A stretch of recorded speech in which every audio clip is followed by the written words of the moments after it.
শবে মেরাজের আমল বলতে কোনো কিছু আছে কিনা, এটা একটা বড় প্রশ্ন। আমরা যখনই রজব মাস শুরু হয় তখনই আমরা জিজ্ঞাসা করতে থাকি আলেমদের কাছ থেকে যে শবে মেরাজের নামাজ কিভাবে পড়বো, এই শবে মেরাজের আমলটা কি। শবে মেরাজ উপলক্ষে সারা রাত জেগে ইবাদত করা এবং শবে মেরাজ উপলক্ষে 26তম দিন পার হয়ে 27তম রাত যখন শুরু হয় তখন সাহারি খেয়ে 27 রজবে রোজা রাখা, এটা আমাদের সমাজে বহুল প্রচলিত। অথচ ভাইরা আমার, যেটা আমরা শুরুতে বলেছি, রজব মাসের 27 তারিখে নবী সাল্লাল্লাহু আলাইহি ওয়াসাল্লামের মেরাজ হয়েছে এমনটি নিশ্চিত কোনো বিষয় নয়।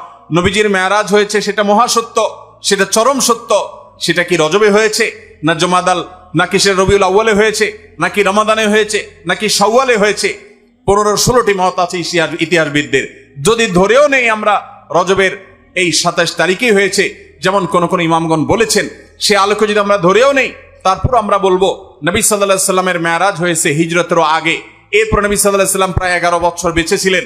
এই পুরো সময় জুড়ে কখনো তিনি মেরাজ দিবস, মেরাজ রজনী উদযাপন এটা তিনি কখনো করেছেন বলে কোনো জাল বা জয়ীফ হাদিসে পর্যন্ত বর্ণিত হয়নি। বিধায়